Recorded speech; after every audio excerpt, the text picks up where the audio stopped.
Assalamu alaikum student mathematics 4024 welcome to maths guru. I hope you all are fine. I am fine too, alhamdulillah. I hope आप सबकी ईद बहुत अच्छी गुजरी होगी और आप लोगों ने खूब सारी ईदी कलेक्ट कर ली होगी. Now it's time to come back to the studies since you know that you have very limited number of days left. 11th April start हो गई है, 29th April को आपका पहला पेपर है, तो बहुत कम दिन रह गए हैं भाई.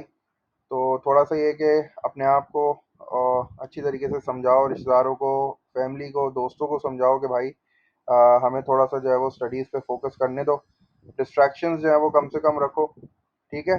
और सेक्रीफाइस इंशाल्लाह आप करोगे तो फिर आप जो है वो देखोगे इसका नतीजा भी आपको बहुत अच्छा मिलेगा इंशाल्लाह. जितनी लंबी ईद मनाओगे ना, वापस स्टडीज़ की तरफ आना जो है ना उतना ही मुश्किल हो जाएगा तुम लोग के लिए. अब ये है कि रमज़ान जो है वो एंड हो गए हैं, अब ये है कि तुम्हारे पास टाइम ज़्यादा है, एनर्जी ज़्यादा है. रमज़ान में ये होता था कि आपको पता है रोज़ा है, तरावी है, बाकी भी जो है वो मामलात होते थे, तो स्टडीज़ जो है वो थोड़ा सा कॉम्प्रोमाइज़ हो जाती थी. अब ये है कि अब बिल्कुल कॉम्प्रोमाइज़ नहीं है भाई. अब ये है कि बिल्कुल तुम्हें मतलब कहते हैं ना डबल एफर्ट पुट करनी है. और जो भी स्केड्यूल बनाया हुआ है, जो भी तुम्हारी प्रैक्टिस है, जो भी कर रहे थे उसी को फॉलो करो. थोड़ा सा ज़्यादा टाइम अब स्टडीज़ को दो, ठीक है, डिस्ट्रैक्शंस कम से कम रखो. और बस ये है कि इंशाल्लाह अब थोड़ा सा ही टाइम रह गया है, जितनी मेहनत कर सकते हो मेहनत करो. इंशाल्लाह अल्लाह ताला तुम सबको जो है वो भरपूर जो है सिला देंगे इंशाल्लाह. बाकी लास्ट जो वीडियो हमने बनाई थी वो भी मेंसुरेशन पे ही थी. और ये वाला जो क्वेश्चन है that is also on mensuration. Past paper का क्वेश्चन है, अक्टूबर नवंबर 2020, पेपर टू वेरिएंट वन. दो पार्ट्स हैं इसमें हमारे पास, ठीक है, पार्ट ए और पार्ट बी.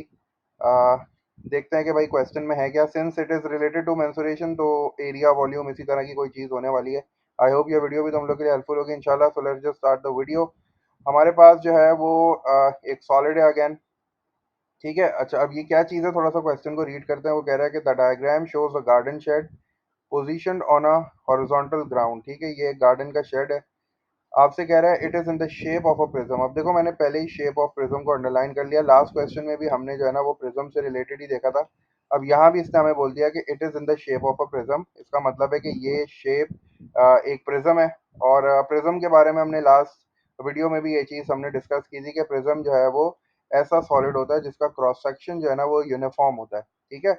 अब यहाँ देखते हैं कि इसका क्रॉस सेक्शन है क्या. उसने हमें ये बोला है कि it is in the shape of a prism with trapezium A B C D as its cross section. तो अब बस ये चीज़ अब याद रख लेना, वहाँ जो क्रॉस सेक्शन था उसको भी हमने बेस लिया था, यहाँ जो क्रॉस सेक्शन है इसको भी हम बेस ही लेंगे. तो इसका मतलब है ये डिसाइड हो गया कि ये प्रिज्म है और इस प्रिज्म की जो बेस है वो ट्रेपीजियम है, सही है. प्रिज्म के बारे में अब तुम्हें जो है ना वो ये चीज़ अपने जहन में रखनी है कि भाई जो उसका क्रॉस सेक्शन होता है ना हम उसी को बेस लेते हैं. और उसका क्रॉस सेक्शन जो है ना वो यूनिफॉर्म होता है थ्रू आउट. अगर आप उस सॉलिड की स्लाइसेस काटोगे ना तो सब के सब ट्रेपीजियम बनेंगे, ठीक है ना. ये ट्रेपीजियम जो तुम्हें नजर आ रहा है इसने नाम भी बता दिया ए बी सी डी, मतलब ये जो फ्रंट पे आपको नजर आ रहा है ये ट्रेपीजियम है. अगर आप इसकी स्लाइसेस कट करोगे ना तो सारे के सारे शेप जो है वो ट्रेपीजियम बनेंगे. इसका मतलब है कि प्रिज्म की बेस हम उसी शेप को लेते हैं जो उसका क्रॉस सेक्शन होता है. अब इसका क्रॉस सेक्शन है ट्रेपीजियम और वो हमें पता है कि चूंकि ये प्रिज्म है तो क्रॉस सेक्शन इसका यूनिफॉर्म होगा थ्रू आउट, जो है टॉप टू बॉटम यही चल रहा होगा, सही है. तो ये हमारी बेस हो गई, सही है. हमने उसको बेस ले लिया जो कि ट्रेपीजियम है. अब वो आपसे कह रहा है the base of the shed A B F E. अच्छा, अब ये शेड का जो बेस आपको नजर आ रहा है ए बी एफ ई वो बेसिकली एक रेक्टेंगल है, ठीक है. लेकिन अब हमने डिसाइड कर लिया कि भाई चूंकि ये प्रिज्म है तो ये प्रिज्म जो है ना उसका क्रॉस सेक्शन जो है वो ट्रेपीजियम है. तो हम जो है वो बेस एरिया ट्रेपीजियम का ही निकालेंगे. और उसमें सिंपल सा काम है, वॉल्यूम में ना इतना प्रॉब्लम नहीं है. वॉल्यूम ऑफ प्रिज्म के लिए आपको पता है base area into length, simple सा फॉर्मूला है. हम जो है वो वही फॉर्मूला यूज़ करेंगे. बाकी सारी डायमेंशन जो है वो फिगर पे लिखी हुई है. A B is equal to 1.55 metres, A D is equal to 2.25 metres, B C is equal to 1.85 metres and B F is equal to 2.10 metres. सारी डायमेंशन जो है वो लिखी हुई है, सारी डायमेंशन जो है वो मीटर्स में. आपसे कह रहा है calculate the volume of the shed. चूंकि उसने बोल दिया कि ये प्रिज्म है तो प्रिज्म के वॉल्यूम का सिंपल सा एक फॉर्मूला होता है बेस एरिया, ठीक है. और वो कौन सी बेस होती है जो कि क्रॉस सेक्शन होती है. और बेस एरिया हो गया. मैं बेस एरिया को अगर आप इसको हाइट भी बोल सकते हो लेकिन मैं जो है ना वो लेंथ बोलता हूँ. तो बेस एरिया को अगर मैं लेंथ से मल्टीप्लाई करा लूँ तो मेरे पास वॉल्यूम आ जाएगा, ठीक है. क्योंकि देखो यहाँ गौर, देखो इधर इस पे ज़रा गौर करो कि ये है ट्रेपीजियम. अब ये ट्रेपीजियम थ्रू आउट चल रहा है ना, तो मैं एक काम करता हूँ इस ट्रेपीजियम का जो है ना वो एरिया निकाल लेता हूँ और ये एरिया को जो है ना इस वाली लेंथ से मल्टीप्लाई कर दूंगा तो मुझे पूरे का वॉल्यूम मिल जाएगा ना। ठीक है, तो मैंने ऐसे ही करना है बिल्कुल। तो अब प्रॉब्लम यह है कि हमारे पास जो है वो ट्रेपीजियम का हमें एरिया निकालना है। तो ट्रेपीजियम का एरिया का फॉर्मूला जो है वो हमारे पास क्या होता है, हाफ आता है सबसे पहले। सही है, उसके बाद आता है सम ऑफ पैरेलल साइड्स। अब हमें डिसाइड करना है कि इसमें पैरेलल साइड्स कौन सी हैं। अच्छा, अब ये वाली जो साइड है सी डी और ए बी, ये तो पैरेलल नहीं है। सही है ना। और फिर पैरेलल कौन सी हो गई, बी सी हो गई और ए डी हो गई। तो ये दोनों पैरेलल हो गई, तो मैंने यहाँ जो है वो लिख देना है एक मेरे पास जो पैरेलल साइड है that is coming out as 2.25, और जो दूसरी पैरेलल साइड है वो मेरे पास कितनी है, 1.85। ठीक है, तो ये दोनों जो है वो मेरे पास पैरेलल साइड्स हो गई। अब हाइट क्या होती है, दोनों पैरेलल साइड्स के बीच में जो डिस्टेंस होता है ना, वो हाइट होती है। ठीक है, तो पैरेलल साइड मैंने लिए 2.25 और 1.85, तो इन दोनों के बीच में कितना डिस्टेंस है, 1.55। तो मैंने इसको 1.55 से मल्टीप्लाई करा दिया। ये तो मेरे पास आ गया ट्रेपीजियम का एरिया। ठीक है, चूंकि मुझे वॉल्यूम निकालना था तो अब वॉल्यूम के लिए जो है ना वो अभी इसकी लेंथ रह गई, इसकी लेंथ रह गई, तो वो मैं कलर चेंज करता हूँ। ये तो मैंने जो है वो ट्रेपीजियम का एरिया निकाला है ना। जो जो ट्रेपीजियम का एरिया है बेसिकली वो क्या होता है, half into sum of parallel sides multiply by height. Parallel sides मैंने देख लिया कि जो मेरी पैरेलल साइड्स हैं वो ए डी और बी सी हैं। तो पैरेलल साइड के बीच में डिस्टेंस कितना है, 1.55, तो ये हाइट हो गई। अब मुझे इसको किससे मल्टीप्लाई कराना है, टोटल लेंथ से, मतलब ये जो क्रॉस सेक्शन है ये कितना जा रहा है पीछे, तो वो जा रहा है 2.10। तो अब मैं यहाँ इसको मल्टीप्लाई कराऊंगा 2.10 से।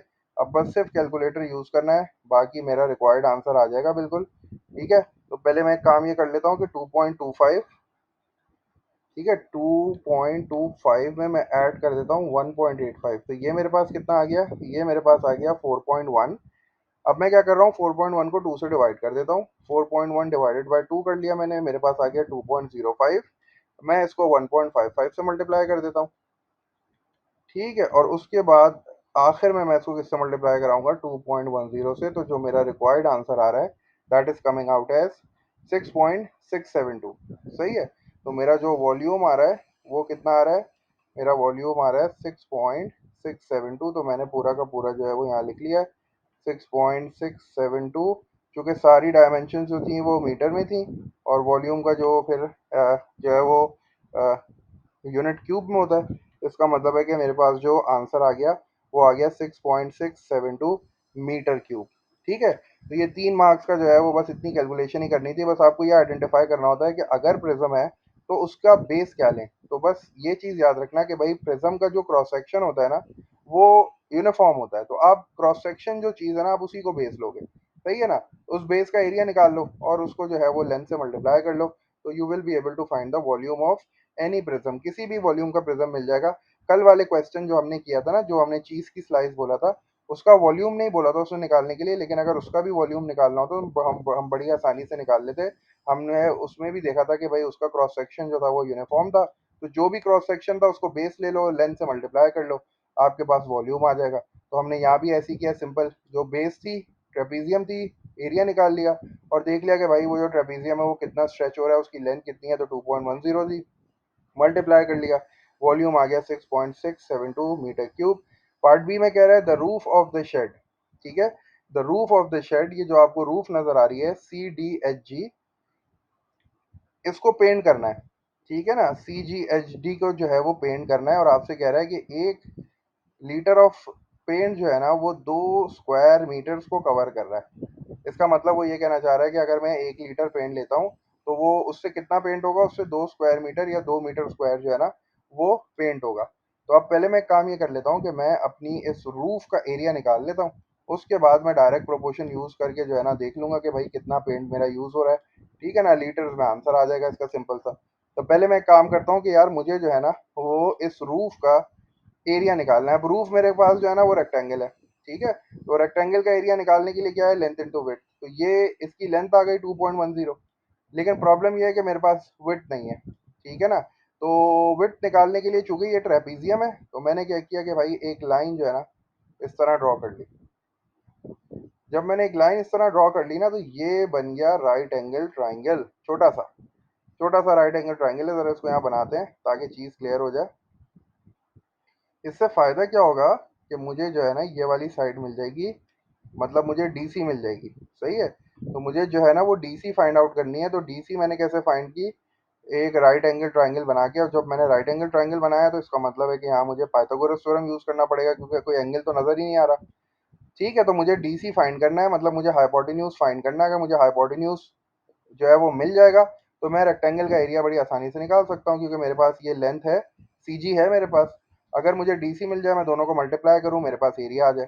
सही है। तो अब मैंने क्या किया, ये अगर 1.55 है ए बी, तो ये भी कितना होगा 1.55। तो मैंने यहाँ जो है वो 1.55 लिख लिया। सही है। अब ये मुझे इसकी हाइट निकालनी है ट्राइंगल की। अब ट्राइंगल की हाइट कैसे निकालूंगा, भाई देखो ना, ये पूरा यहाँ से लेके यहाँ तक 2.25 है, और ये जो है वो 1.85 है। तो ये वाला कैसे निकालूंगा, 2.25 में से 1.85 को सब्ट्रैक्ट कर देता हूँ। तो यहाँ पहले मैं लिख लेता हूँ, ये जो हाइट जो है मेरे ट्राइंगल की वो क्या है 2.25। इसमें से मुझे कितना माइनस करना पड़ेगा 1.85। ठीक है ना। तो मैं देख लेता हूँ कितना आ रहा है मेरे पास। 2.25 में से अगर मैं 1.85 माइनस करूँ तो मेरे पास आंसर आ जाएगा 0.4। ठीक है, वेरीफाई कर लेता हूँ। 2.25 माइनस 1.85, तो मेरे पास जो आंसर आ रहा है वो आ रहा है 0.4। इसका मतलब है इस ट्राइंगल की जो हाइट आ गई वो 0.4 आ रही है भाई। अब जल्दी से पाइथागोरस यूज करो और डीसी निकाल लो। पाइथागोरस में हाइपोटेन्यूज चाहिए, इसका मतलब है कि भाई मुझे जो है वो स्क्वायर करना पड़ेगा। तो मैंने स्टार्ट किया डीसी से और स्क्वायर रूट लगा लिया जल्दी से। परपेंडिकुलर जो है वो मेरे पास है 0.4, तो मैंने 0.4 का स्क्वायर ले लिया और मैंने इसमें ऐड कर दिया कितना 1.55 का स्क्वायर। सही है ना। हाइपोटेन्यूज के लिए जो है वो हम परपेंडिकुलर का स्क्वायर प्लस बेस का स्क्वायर करते हैं। ये 1.55 स्क्वायर हो गया। अगेन सिर्फ कैलकुलेटर का काम है, कैलकुलेटर यूज़ करते हैं, जल्दी से डीसी निकाल लेते हैं। डीसी आ जाएगी तो फिर एरिया आ जाएगा, एरिया आ जाएगा तो फिर मुझे अमाउंट ऑफ पेंट भी बड़ी आसानी से मिल जाएगा। तो मैंने क्या किया, ज़ीरो स्क्वायर रूट पहले प्रेस किया, फिर bracket 0.4 bracket close square plus bracket 1.55 bracket close square किया मैंने। तो मेरे पास जो आंसर आ रहा है दैट इज 1.6007। ठीक है, तो इसको इसी तरह लिख लेता हूँ। ठीक है, तो मेरे पास जो डीसी की लेंथ आ गई वो आ रही है 1.6।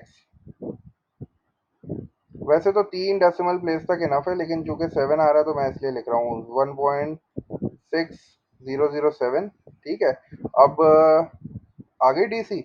अब जल्दी से एरिया निकाल लो रूफ का। रूफ का एरिया कैसे निकालूंगा, रेक्टेंगल है तो मैं दोनों को मल्टीप्लाई कर लेता हूँ। ये जो मेरे पास आंसर आ रहा है 1.6007, इसको किससे मल्टीप्लाई करना है भाई, इसको मल्टीप्लाई करना है 2.10 से, क्योंकि अगर ये बी एफ 2.10 है तो सी जी भी कितनी होगी भाई 2.10। तो मैंने बस दोनों को मल्टीप्लाई करना है। ये आ गया मेरे पास 2.10। दोबारा कैलकुलेटर की हेल्प। अच्छा, अब ये हो गया 1.6007 मल्टीप्लाई बाय 2.10। तो मेरे पास जो आंसर आ रहा है वो आ रहा है 3.3616। 3.3616। ठीक है ना। और चूंकि सारी डायमेंशन जो है वो मीटर में है तो ये मीटर स्क्वायर आ गया। बस अब जो है वो मुझे सिर्फ डायरेक्ट प्रोपोर्शन यूज करना है। वो क्या है भाई, डायरेक्ट प्रोपोर्शन। ठीक है ना, बड़ा सिंपल सा होता है। अगर 1 लीटर यहाँ लगे, इधर कर लूँ, हाँ यहाँ कर लेता हूँ। अगर लीटर ऑफ पेंट जो है वो कितना कवर कर रहा है, वो 2 स्क्वायर मीटर कवर कर रहा है।